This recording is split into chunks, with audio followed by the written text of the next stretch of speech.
Okay, Rabotai. Baruch Hashem, right now, we passed Yom Kippur. We had a lot of months of teshuvah, weeks of thinking about making ourselves the best version possible of ourselves.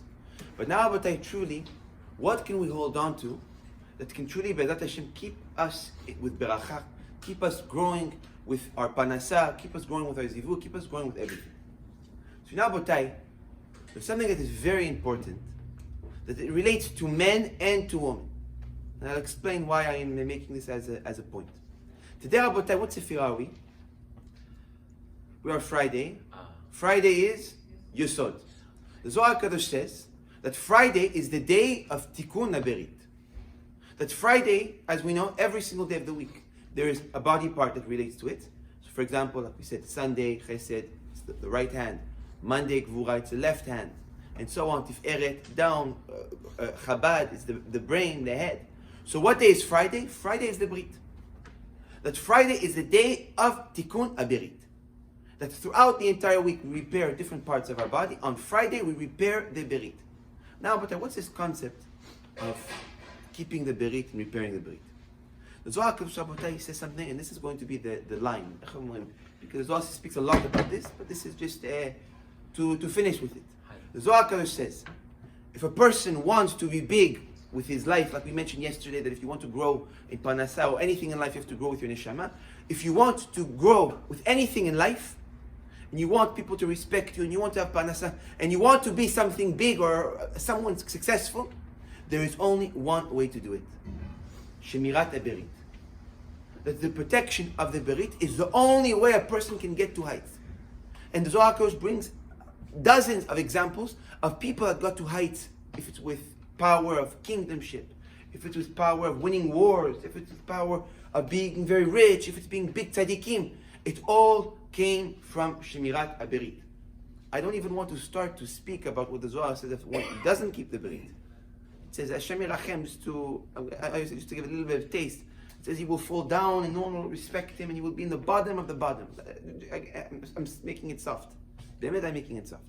So really, Rabotai, if we want to have a year full of beracha, we need to take upon ourselves this concept of Shemirat HaBerit. And what better day to do so than the day of what? Yesod, the day of Tikkun HaBerit. Which was, we know, if a person takes upon himself a mitzvah, succeeds, doesn't succeed, he takes upon himself the mitzvah, he already is considered that he's under the wings of that mitzvah. That he's already considered that he did that mitzvah because he took upon himself that mitzvah. So what better day, Rabotai, to get up and to start that? So for all the men, if they want bracha b'at Hashem, with success, with especially finding their zivug, and especially with panasa, those are the two things that the Shemirat HaBerit either brings up, or chas v'shalom goes down. Panasa and zivug. That sometimes you see men that are looking for the zivug and searching, and they don't find. Maybe because your mazal is not meant to be with a person like you. That chas v'shalom falls with the worst of the worst sin of berit. So that Rabotai is for the men. It's also panasa. Like I said, panasa, all the bracha of the panasa comes from whether or not you're doing shemirat berit or not.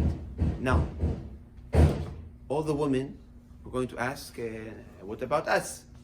How does this apply to us? It applies very much to you. As we know what the Zohar Kadosh says, that a woman that keeps her levush, keeps her dress b'tzniut, that she is dressed modestly, a person like that is a person that is keeping the mitzvah, keeping the concept of Shemirat HaBerit. Because the fact that she is dressed b'tzniut, she is dressed like a daughter of a king, that's how we say it.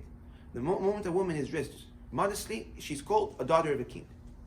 That a daughter of a king brings Shemirah around the world, and the daughter of the king also. What's the concept of tzniut? The concept of tzniut is not allowing men around you to come to bad thoughts or chas v'shalom or do bad things. So the fact that a lady that is dressed with tzniut, she's considered to be respecting and keeping the berit. Why? Because she's dressed with tzniut. The Zohar Kadosh said even go further. For all the women, the Zohar Kadosh said if you dress modestly, you allow 3 angels to walk on 3 corners of you. But those 3 angels are Michael, Gabriel, and Nuriel. Which Michael, Gabriel, Nuriel, the first letters come out Magen. What does Magen mean? in Hebrew, shield, protection. But actually when a person, a lady is dressed modestly, she brings upon herself protection, she brings herself the opportunity where she can go up to big heights. So it's all the same thing. Today we are Friday. We finished Yom Kippur, we want bracha, we want the bracha to continue on to grow and to grow and to grow. Just because Yom Kippur is finished doesn't mean that Hashem can't change our life. There's nothing to do. Yes, we're judged for the whole year, but our actions they still will bring bracha or don't bring bracha on us. It's the same thing. So Abotai, Friday, we just finished Yom Kippur, we're about to do Simchat Torah, we're about to do Sukkot, we're about to celebrate with Hashem. We need to celebrate with Hashem with the berit that Hashem gave us. Hashem gave us 3 berits. 3. Tefillin, the Brit Milah, and Shabbat. So Abotai, we need, and what's the berit? The berit is the lock between us and HaKadosh Baruch Hu. So what better way to celebrate with Hashem Sukkot? By taking upon ourselves to truly complete our link with Hashem and keep us very close to Hashem and grow mala with all the brachot. Amen. Shabbat shalom.